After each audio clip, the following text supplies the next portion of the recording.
I'd like to introduce now Sue Lynch, who is the Director of Product Development at MedTech Pathways. And I might just hand over to Sue now to introduce herself and explain her role, her background, and then start the presentation. Thank you. Thank you, Tim. That's great. And thank you for the opportunity today to talk with you about human factors. As Tim mentioned, my name is Sue Lynch, Director of Product Development at MedTech Pathways. I've worked in medical device development for over 20 years in lots of different roles: user interface designer, systems engineer, I've worked on ventilators, humidifiers, mask systems, user interfaces of devices, web navigation system, and disinfection products. So I've had a lot of experience applying different methods and tools and processes to the end-to-end development of medical devices and digital solutions. In this webinar today, I just wanted to walk you through different parts of IEC 62366, which is a medical device human factor standard, as well as FDA human factors guidance. And I'd like to hopefully share some of my learnings and how I've approached compliance to these documents and standards along the way. So human factors is important for compliance, of course, and safety. But I think it's helpful to remember that you can get a lot of business value out of this process because of the feedback and the insights that you learn along the way to make sure that you're developing the right product. So just before you go on, I'm just going to ask people from the audience put in the chat box about the quality. I don't know if it's just me, but you're breaking up a little bit. You were clear when we were talking prior to the webinar, but if people are having trouble hearing Sue, could you just let me know? Because there is an option to get Sue to dial in by phone, but we'll just reserve that. So we'll keep going for a little bit. Okay. And maybe I'll speak up a bit louder. And maybe even speak a little bit more slowly if you can. Yeah. Okay, thanks. Okay. Thank you. Thanks for the tips. So unfortunately, it's too easy to find examples of use errors that have caused lots of tragic deaths and serious injury in medical device design. This is a tragic example of serious harm, which probably a lot of people will be familiar with, where a baby died and another was permanently injured because of a gas line was labeled oxygen was connected to nitrous oxide. While there was several mechanisms in place to mitigate this potential risk, there was labeling, there was using qualified personnel, there was procedures, there was process checks. The risk was still possible. One of the things with human factors design is the priority for how we develop medical devices in our control measures is that we prioritize inherent safety by design, which is we try and prevent the error from ever happening again. So it's not physically possible. That's like the primary kind of approach to solving for human factors.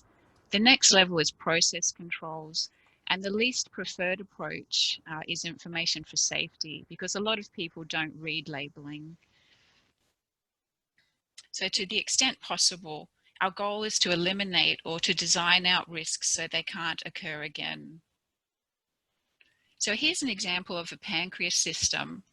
Some human factors risks are really obvious with some products. So you might have overdosage, underdosage, or someone's bumping the controls on this product, which could cause a use error. But a lot of use errors actually aren't revealed until you start testing with users. So as much as you can, I would encourage you with your prototypes, even with early prototypes, to try and watch users use your products, because you'll learn so much. And it will help enrich your product development process and get you there faster. How am I going with the sound, Tim? Well, it's sounding okay for me. Okay. And maybe people could keep putting in a bit of feedback, but keep going. Yeah. Cool. So in this example, Apple needed to complete human factors validation testing as a risk mitigation for their Class 2 app. They needed to demonstrate that consumers could use the product solely based on the device labeling, that they could understand the data, and they knew when to seek help. So that was really important.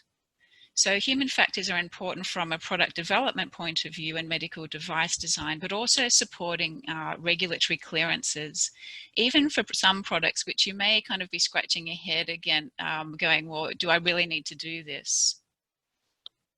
So if you're developing a medical device... So could I just get you to go back to the Apple Watch there for a second? Yep. Just out of curiosity, really, I've heard about these watches being turned into medical devices. You know, where is the line between a watch that measures your heart rate and so forth anyway, and it's just put out there as a consumer watch, and when does it become a medical device? And I guess from the human factors perspective, what's involved with that? Yeah, that's a really good question. I think there's a lot of discussion on this topic, particularly in SAMD products, so software as a medical device circles at the moment. Like for me, the distinction is around what marketing claims you're making about the product. You know, with this particular product, they're saying that it can measure ECG. So they're using the word ECG. You know, they're saying that it will detect bradycardia, I think tachycardia, atrial fibrillation. They're all that language, the types of words, it's pulling it into the medical device category based on the claims that they're making. I don't know if that clears it up. Whereas you'll find with other products, they're technically not allowed to make those claims. So heart rate, you know, it's very light. They wouldn't be able to kind of really make a lot of claims around that. I just find it very interesting because we've had this in a number of cases where for example, does an electric armchair that you have in your living room or your TV room at home, then when it's in a hospital, it becomes a medical device, but it's exactly the same chair. It's interesting. Yeah, it's just an interesting perspective here that I just want to get your take on it, but happy to move on now. Yeah, thank you. So if you're developing a medical device, these are the key standards and guidance documents to consider. So for the FDA, we've got 62366-1. So there's a new version of that's been released this year. And previously we had 2015 and 2007 versions. So the FDA doesn't recognize the 2007 version anymore. It does recognize the 2015 version, and it will recognize that until July 2023. And it does recognize the 2020 version. With Europe, it recognizes 2007. And then if you've got a medical device that contains electronics and you need to comply with 60601-1, that standard recognizes 2007. So you might be looking at this slide and scratching your head and wondering, well, what do we do? Which of these do I comply with? I actually haven't found this to be too much of a problem. What I've done is I've set up my systems to comply with the 2015 version.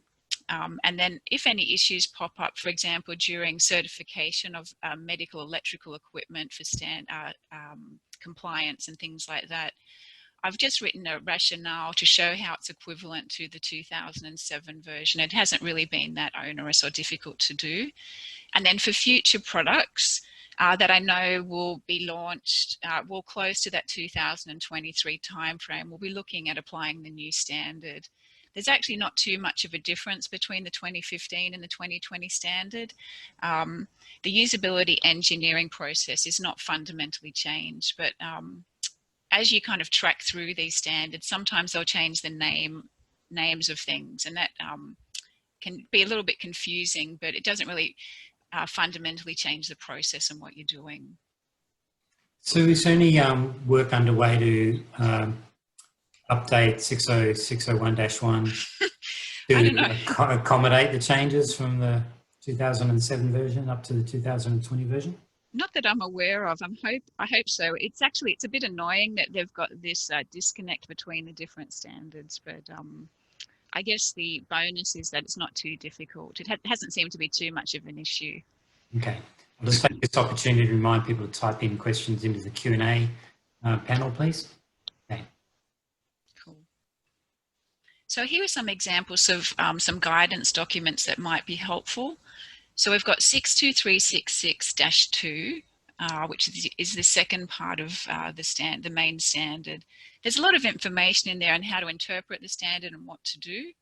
And then you've got your HE75, which again provides a lot more factual information and guidance. There's anthropometric data in there, for example. You know, sometimes you can get some helpful information to reference in your design and development in those standards and guidance documents. And then the FDA has a whole bunch of quite helpful guidance. Some of these are draft and some of them are final for different parts of usability, engineering, and human factors. So we've got this main one here, which is the third on the list. That one's quite important to have a read of. This document here will tell you, I mean, I'm not sure what medical devices you're developing, but the FDA has a priority list of devices where you definitely need to submit human factors data for your regulatory approval. So if you're on that list there, you can start planning for it. You may still need to do it. There always seems to be like a, they can always ask for it, but generally, if it's on that list, you'll need to do it. So Sue, just on that, just reminding the audience that the US has a regulatory system based on predicate devices. So I'm assuming that when you say it's on the list, it's a predicate, and if you're doing it this particular class of device or type of device that's on that list, it has to do human factors review. Yes. In Europe and Australia, it's based on a risk management approach where you decide whether, correct me if I'm wrong, but you decide whether you need to do it, or does the human factors, is that mandatory in all cases in Australia and Europe? If you're on that list, the reason you're on that list, or the FDA list, is because there's a history of known problems with those products. So the FDA are really looking for you to demonstrate you're not going to have similar problems that are known, and you've designed those out. I still think you do need to be compliant to this process for Europe. It's very easy.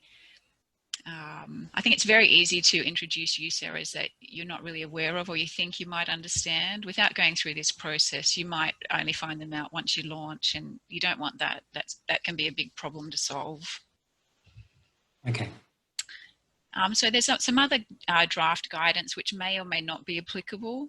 So some clinical study considerations for combination products, guidance to minimize medication errors, considerations for products that are intended for home use, methods for validation of reprocessing of medical devices, and then another guidance there for infusion pumps as well. So in general, I found the FDA guidance very helpful. And they're all available on the web for free. So that's the other bonus. So I want you to imagine you've developed your medical device, you're right at the end of your process, and you're looking back at what's called a usability engineering file. This is something that you'll have to keep. Imagine it's a folder sitting on your documentation system, and it's going to contain a set of deliverables, and that's required for the standard. When you get audited and someone says, can you show me your use specification or your usability risk analysis, you'll know where to go to get this so you can show compliance. So these are some examples of documents that you'd probably expect to see in that folder. You might have more documents, you might have less documents, and I'll just walk through these quickly to just give you a bit of a flavor for them. So one of the, so you have a human factors use specification.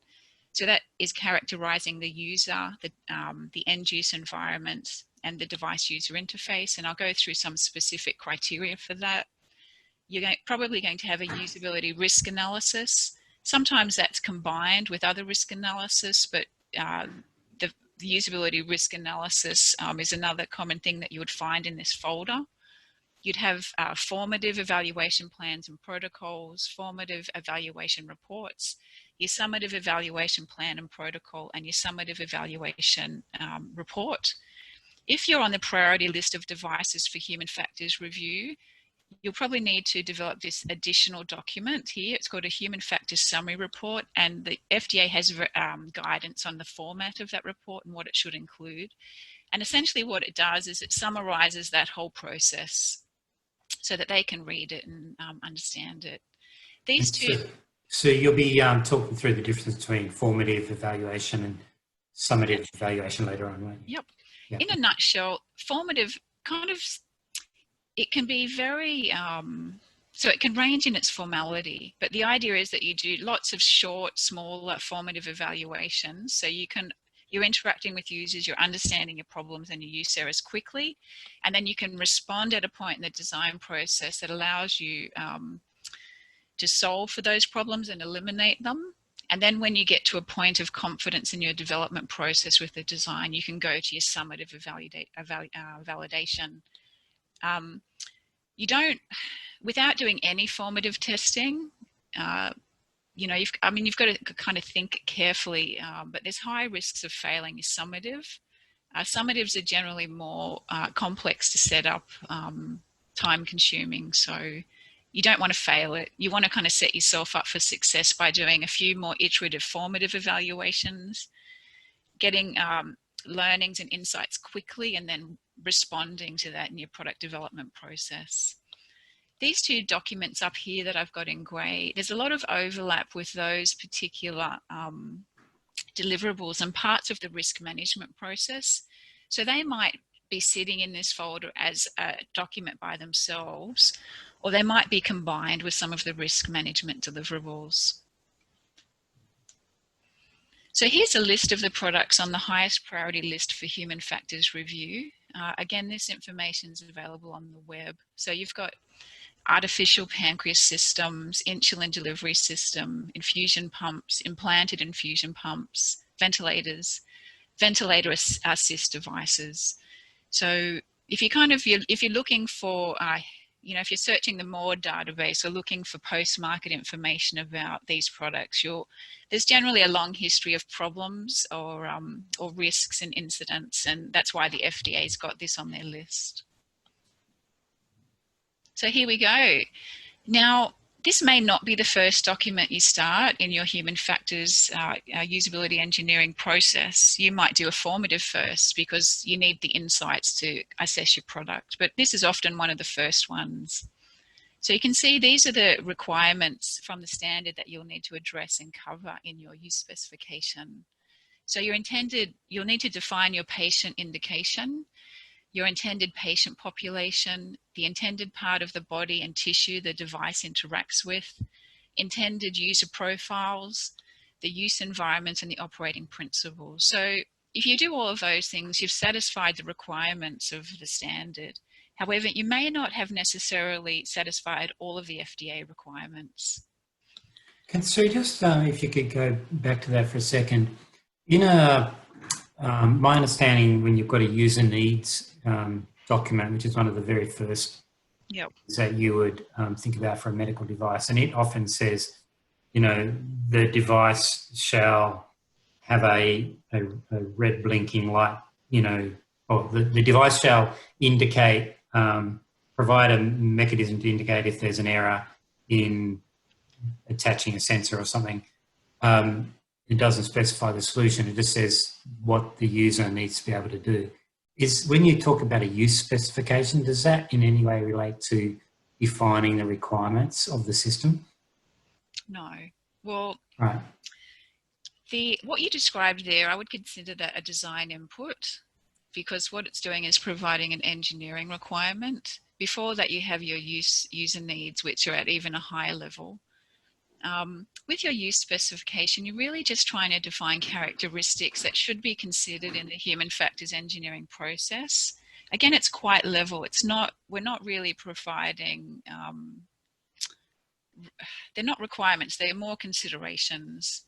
Sometimes parts of this are combined in a user needs document. The only trick you can get if you do that, often there's different approvals and reviews required for user needs documents. And if you want to put changes through on your use specification, and it has to go through a different loop because of, you know, it needs to be reviewed by a lot more people, the user needs, it can just slow it down. And the other thing is your use specification is something, it'll be developed over time, it'll get richer, you'll get more information you might want to add to it. So it could be a common use specification across a range of different products if they've got the, you know, the same intended use. Okay, great, thanks. So I'll go into an example. I just wanted to clarify that because the word, use case and user needs and actually agree. It's really specification. It is confusing. The word specification is used a lot in these standards, and it is confusing. I agree, but I've got an example. It's just in 2 slides. Well, we've got the Inchil and the EpiPen example, and I just was going to just provide some examples of what that might look like in a use specification. So I'll just bear with me for a sec. I just wanted to explain this. So these top 6 requirements here are what's identified in the 2015 version of the standard to comply with. Sorry, Sue, I've just got a question very specific to the last slide. Yep. Just before sorry to interrupt, but the question is, in the hierarchy of documents that make up the medical device file, where would the user interface specification reside for a software-based device? I'd consider that an output. I think, well, it's an input to your software engineering process, but an output, it depends on where you are in the process. It's not at this level. It's downstream of this process. Okay. And there's another question here. Is it mandatory to document the user needs brackets problem for UEF? You might UEF is, because I don't. Is it mandatory to document the problem for use? Was it UEF? Usability engineering. Is that file the usability engineering file? Yeah, usability engineering file. Yes, sorry. The problem. Well, I think, and I think how I'm interpreting that is you've actually got some type of problem statement. I don't think it's mandatory, but I wanted to qualify that often the problem, it can be defined in the user needs. This is the problem, the market problem that we're trying to solve. In the human factors use specification, I don't think there's any problem including, a high-level problem statement from a human factors point of view. So, if we take the insulin or the EpiPen example, there's a lot of problems with using that product. They're doing this and that. Just to kind of set the context, I think the guts of defining what use error problems you're solving will come out of your risk analysis. And there'll be multiple ones. There might be 20, there might be 30. It will be difficult, I think, to describe all of those concisely in the use specification. But the usability engineering process is set up to get to the point where you've got a good handle on what those potential use errors are and which ones are more important to focus on solving. Does that answer the question? I think so, yeah. Yeah. Cool. Okay. So one thing I just wanted to highlight some of the differences between the 2007 and the 2015 version are things like what they've called things. So for example, in 2007, you had to define intended conditions of use, and really what they meant was use environment. So you can see that they've changed that to use environment in the 2015 version. So it's a little bit trivial. One thing that's a little bit different is in 2007, they ask you to define frequently used functions. Normally that's quite easy to do. It's not a big job, but you don't need to do it in 2015, and it's easy to correct for that if you ever asked for it.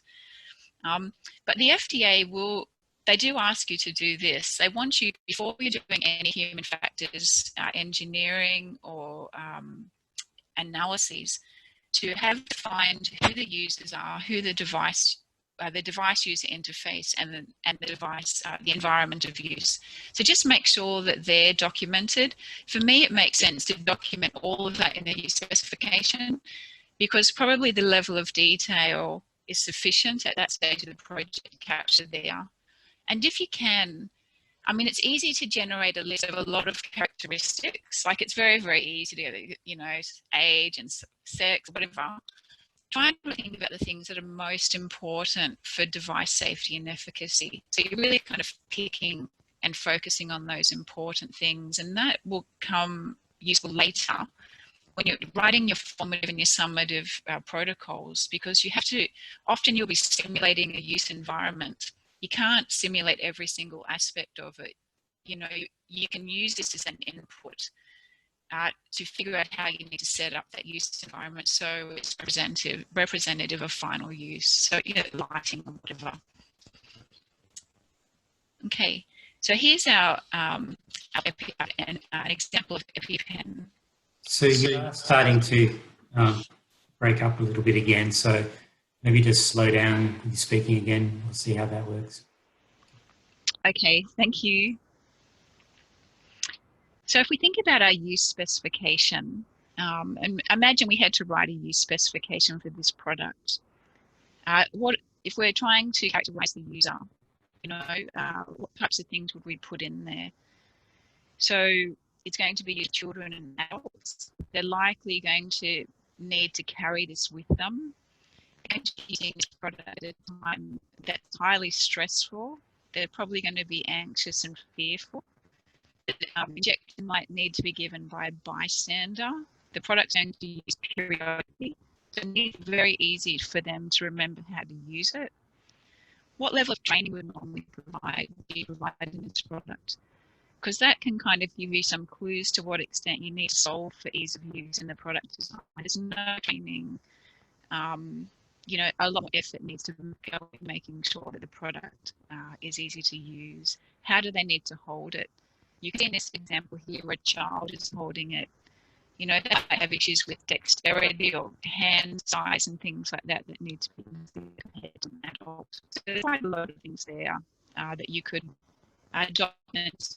And they're kind of considerations for your design. That should be something that really helps your design team understand the context and who they're designed for to make it a bit easier. The next part was the use environment. So where is the product used? It could be anywhere, couldn't it? So that makes this a bit tricky.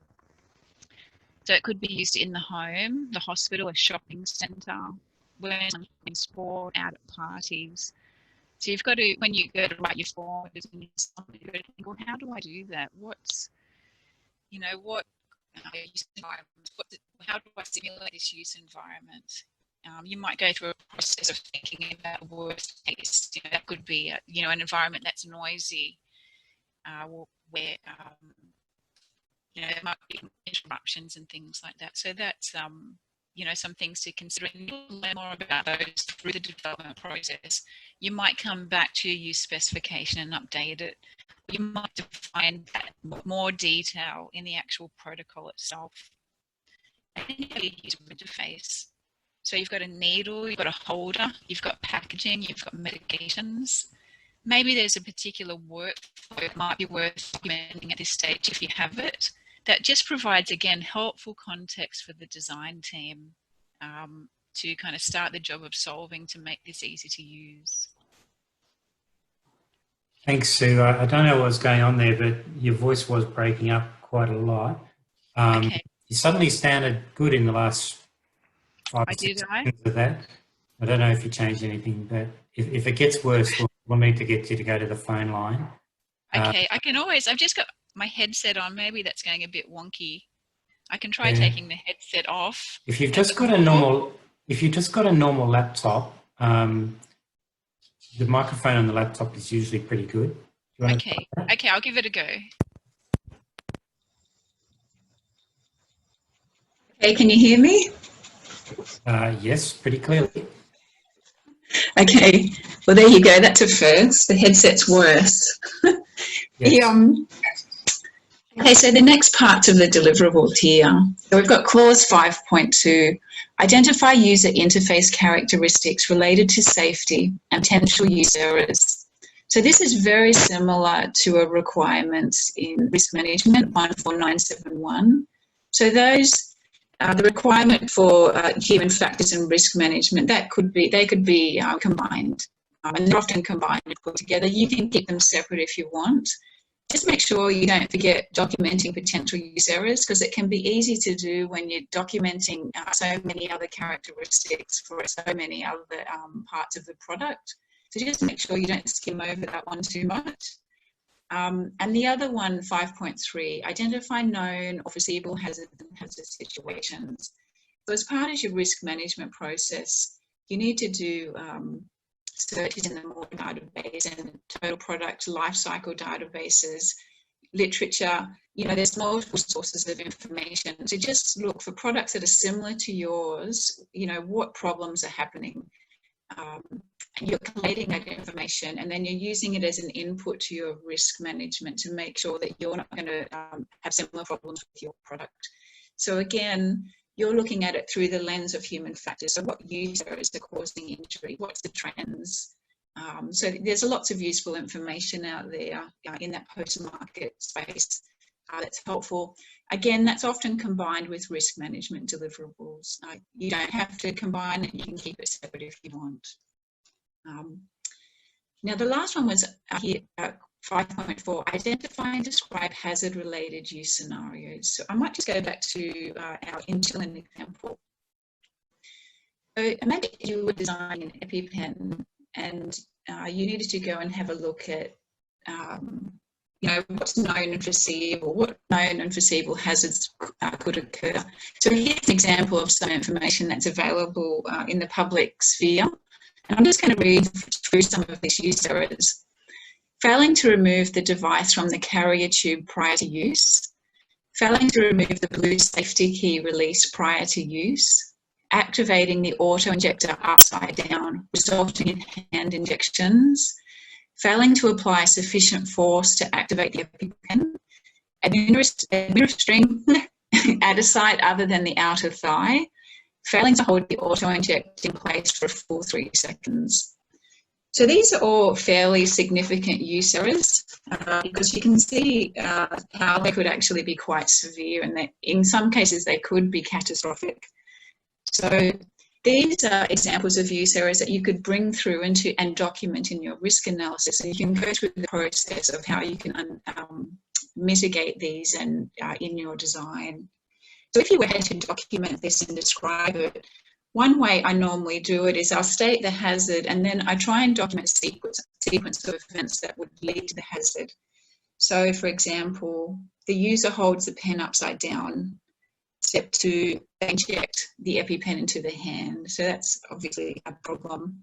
And then you'd allocate a severity. This one would probably be catastrophic. And you've got the issue with the needle stick as well as the potential anaphylaxis. So I hope that's helpful.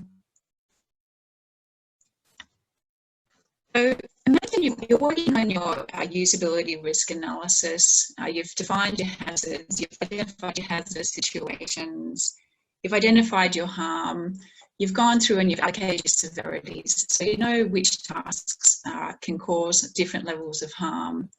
I wanted to just talk a bit here about this clause 5.5, which talks about select your hazard-related use scenarios for summative evaluation. So you've got this term hazard-related use scenarios, and the FDA have a term called critical tasks. So they're quite different, and it can be a little bit confusing about what they mean. So if you think about your product, and there's a whole host of use errors that people could complete, and some of those may not lead to any harm whatsoever. They may cause annoyance, they might lead to inefficiencies, maybe they're not good from a business perspective, but they're not going to lead to harm, okay? And then you've got a subset of use errors that can cause harm. And then again, you've got another subset of use errors that can cause serious harm. Now, if you're developing a medical device, you will need to validate in your summative testing all of your, what you would call serious, or tasks that would lead to serious harm. So they're critical tasks. If you have a combination product, so it's a product that combines, so the EpiPen is an example of a combination product because you've got a mechanical device and it's administering a medication, you would need to validate all of your hazard-related use scenarios that can lead to harm. So the distinction there is you've got a high threshold, or you've got a harder bar for the combination product, because there is so many potential issues with using combination products. So the number of scenarios that you would have to test in your summative evaluation is likely to be more if you have a combination product compared to a medical device. Okay, you can test whatever you want in your summative evaluation. You can test your end-to-end workflow. You don't necessarily have to do that. That's up to you. One definition I found helpful when trying to get my head around, well, what is serious harm? Is this definition that's been provided by the FDA for serious injury. So I just wanted to talk about that a bit. So it's life-threatening. It results in permanent impairment of a body function or permanent damage to a body structure. It necessitates medical or surgical intervention to stop permanent impairment. So I found that quite helpful. And when you're, one thing you will need to do, you'll need to define your selection criteria for how you're choosing what tasks you're going to test in your summative. One way I've approached this is I've tried to get very clear on which tasks can cause serious harm, which tasks can cause harm, and which, you've got others. So that can help you really prioritize development, but also the scope of testing, formatives as well as summatives. And some products are hard. It's actually hard to determine critical tasks for some products. So your EpiPen, and your insulin pump, it seems obvious. But for other products like your iPhone or, an iPhone app or your smartwatch that's measuring ECG, that can really cause serious harm. So, it's definitely worth investing some time into really thinking through that. And I hope this course is helpful and it's helpful you in working through that. Okay, so the next part of the process, so we've got this clause here, 5.6, establish the user interface specification. So here's that word specification again, which again, really confusing. I interpret that as a design input. So, in its simplest example, like the product needs to be easy to use. That's a design input. That might also, you might have a similar user need for that as well. 5.7 is relating to establishing your formative and summative evaluation plans. So that's your plans and protocols, which will tell you how you're doing your testing. Then you've got the implementation, so that's your design outputs. So if you think about, you've got an app, you've got the visual design execution for the app. It's an output of the design process. It's the thing that you're implementing. Sometimes it'll be called a user interface specification. So there's that terrible word again, but that's kind of how I think about it. And then you've got your formative evaluation report. So again, that's an output. And you've got your human factors report as well, your human factors summative evaluation report.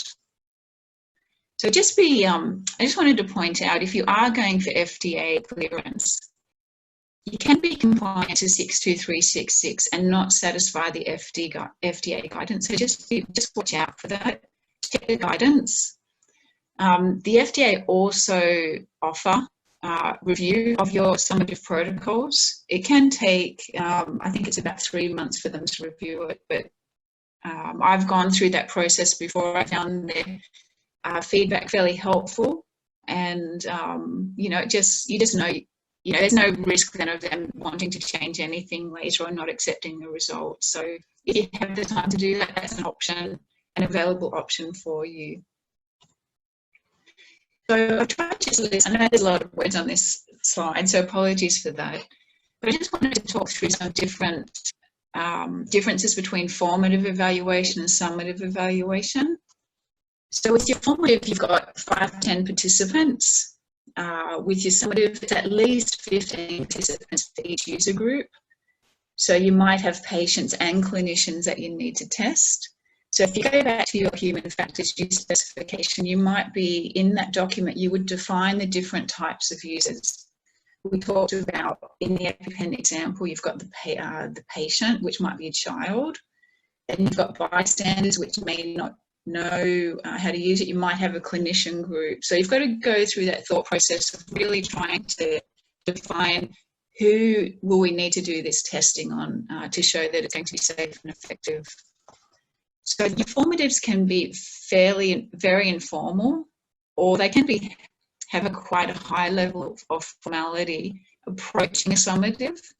And you probably do that if you were trying to use formative test results for design verification. I've done that in the past.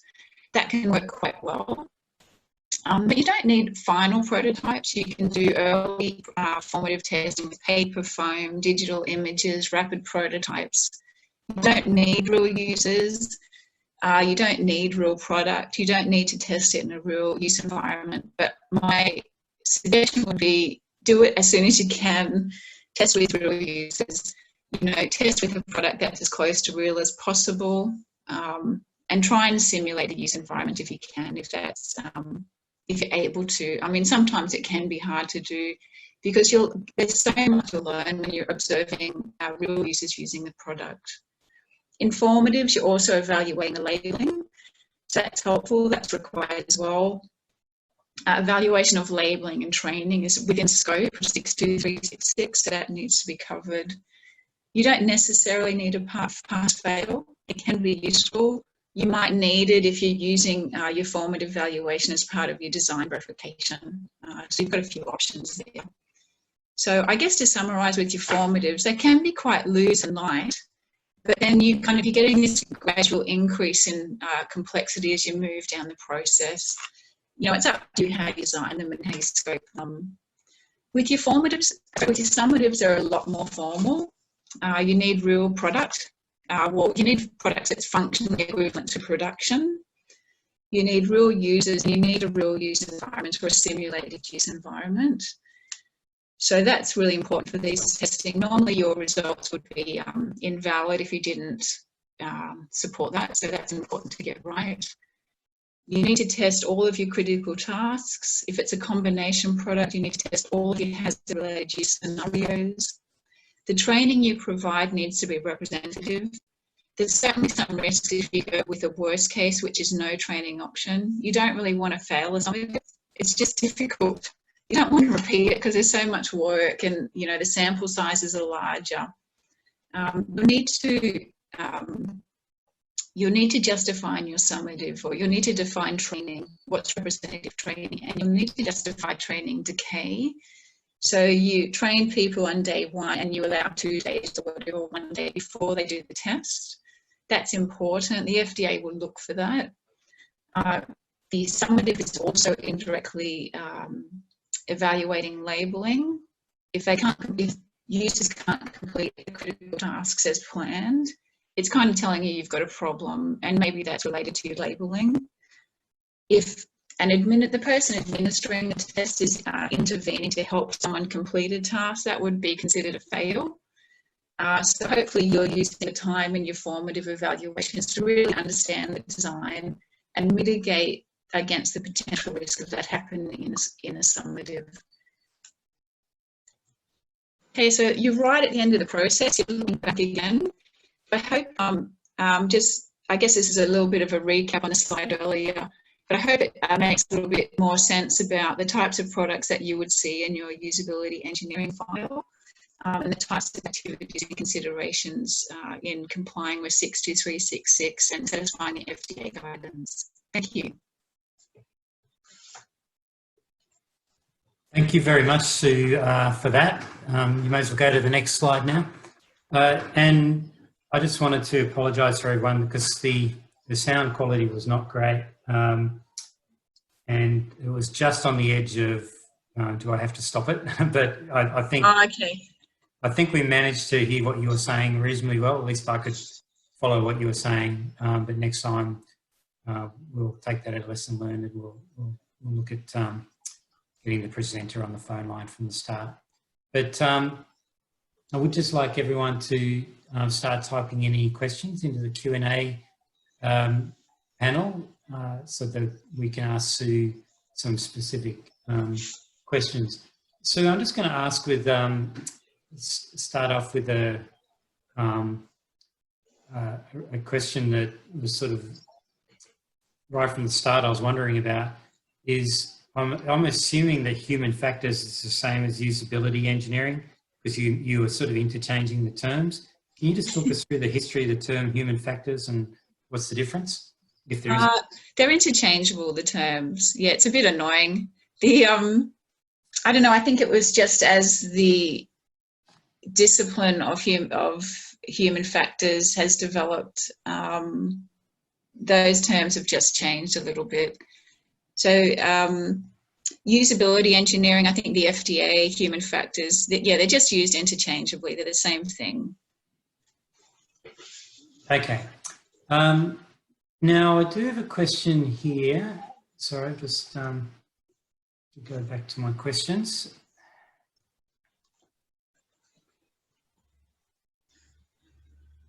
So the question is, how can we conclude that the device is safe to use after our summative evaluation?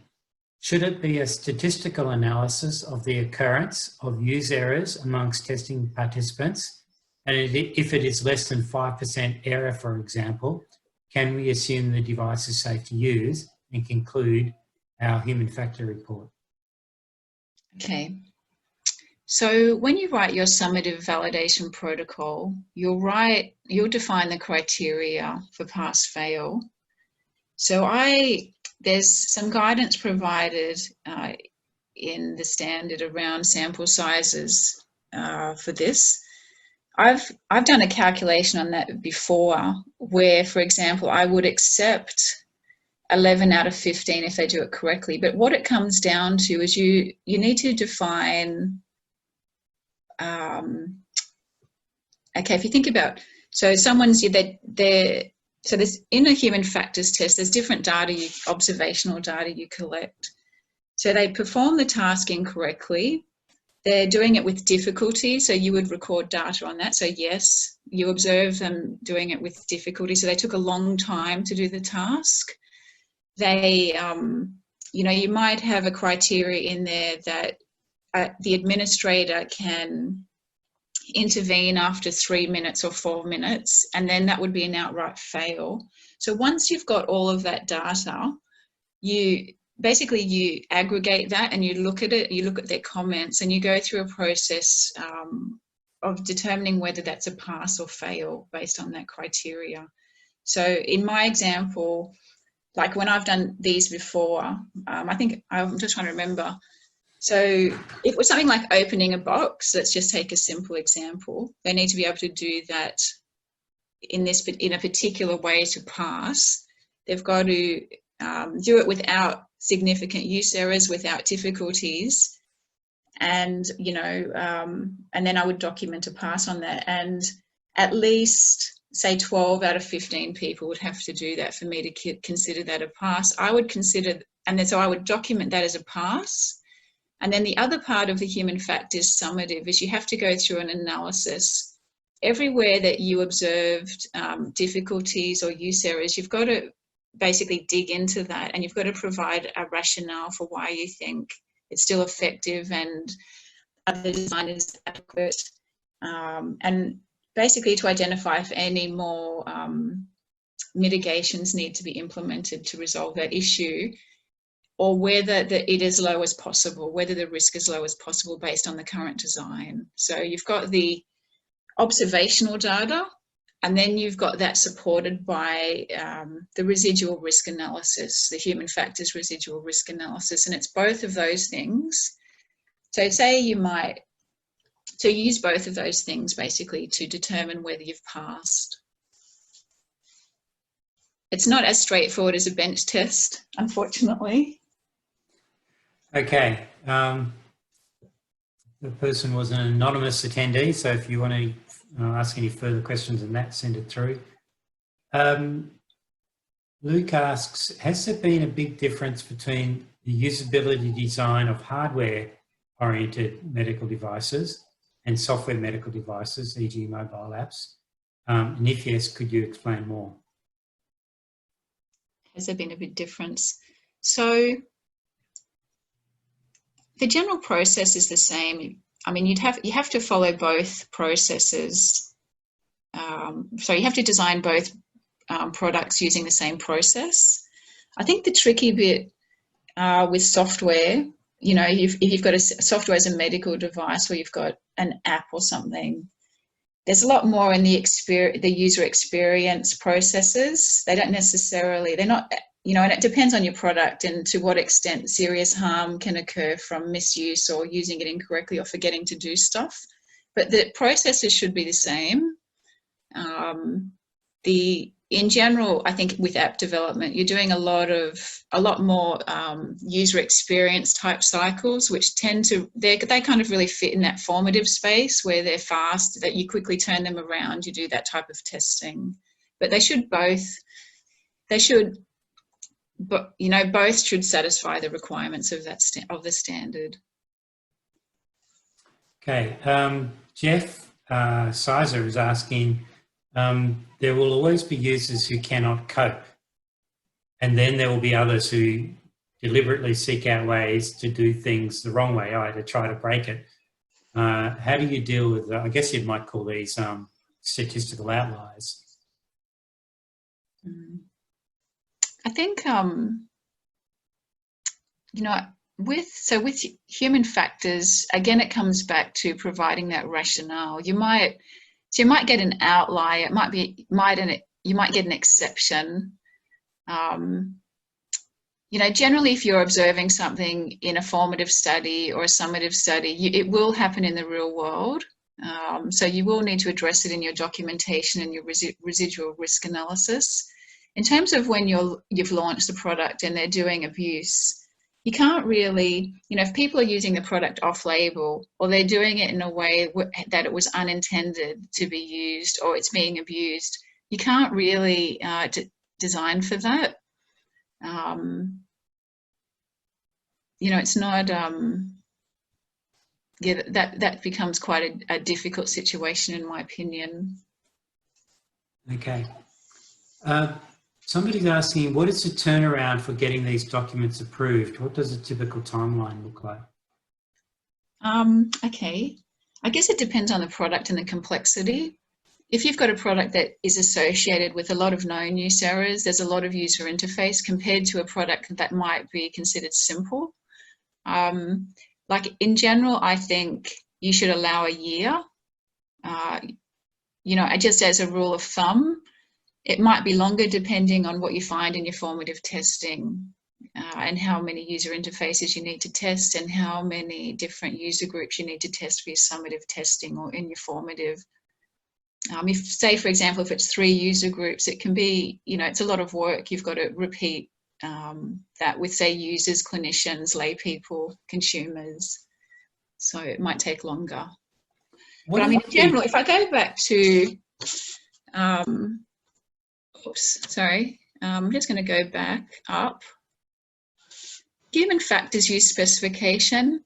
Like, I mean, that might be, you know, because there's reviews and feedback, you could probably finish that within a month. The device, you know, these are a few months, some of these.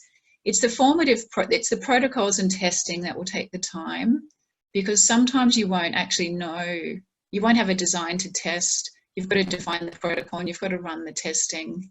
And it depends how many cycles of testing you need to do. And just in terms of the summative evaluation, what number of people or what sample size do you need in order for your results to be considered sort of statistically valid? You need a minimum of 15 for each user group. If you have one user group, that's at least a sample size of 15.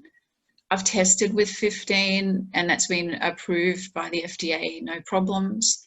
Sometimes with products that have very important critical tasks. So if you think about a pilot on a plane and they've got to land it, sometimes they'll test with much larger sample sizes because of the criticality associated with that particular task. So, you know, so the minimum is 15. If you've got like a really critical task, you might want to test it use a higher sample size because of that criticality.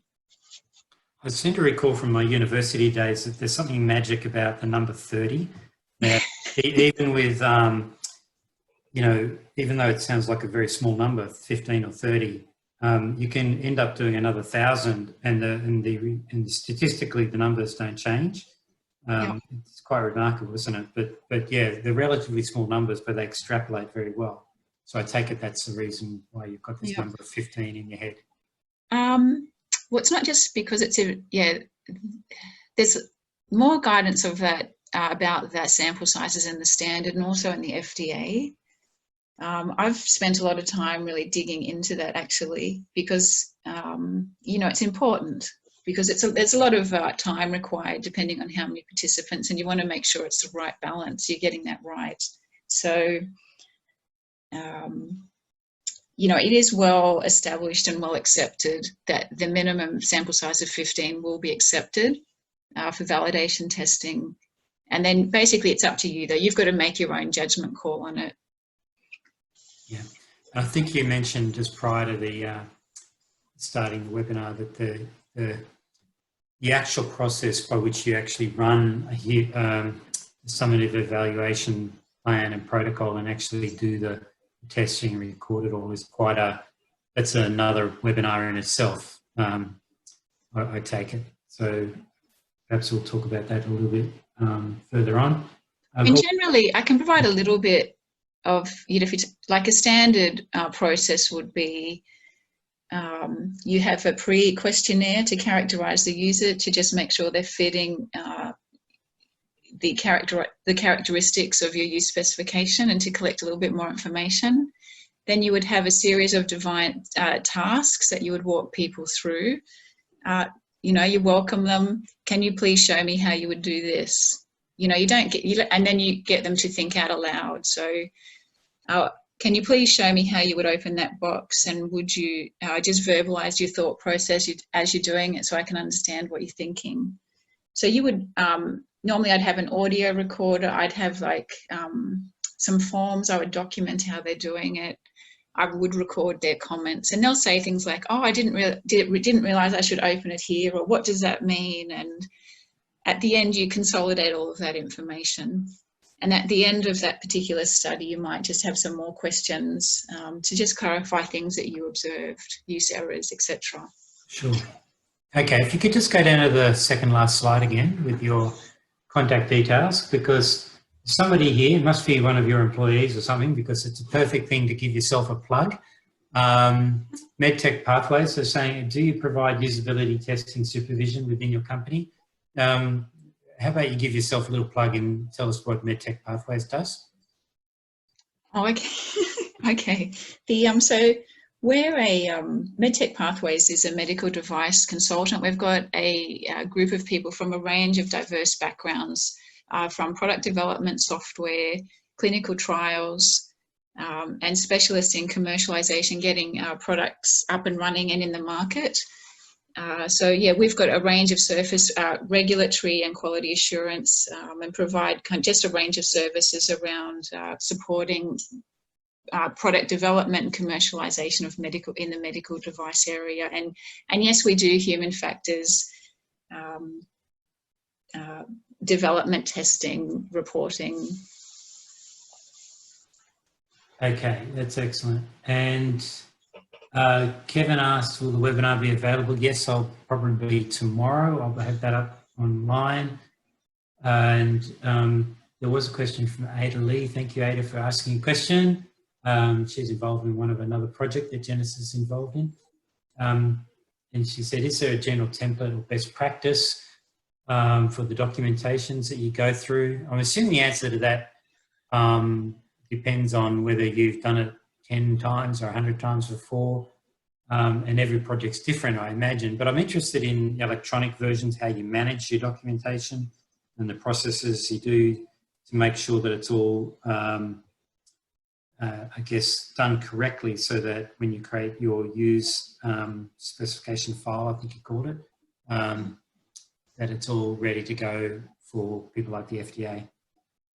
Okay, so when you're working within a 13485 quality framework, there's requirements for document control and approval. So normally you would, if you think about a deliverable, you develop it and then you've got a review and approval process where you've got records for who reviewed it, approved it, and that's auditable. So the only, if you think that you're producing multiple deliverables as part of this process, these deliverables need to be reviewed and approved, and they need to be documented, and they're available for audit. The key thing, there's a few kind of key time points. The hazard-related use scenarios that you're going to define or test for summative evaluation, that needs to be defined before you start your summative testing. So that should be defined before your protocol is approved. So that's important.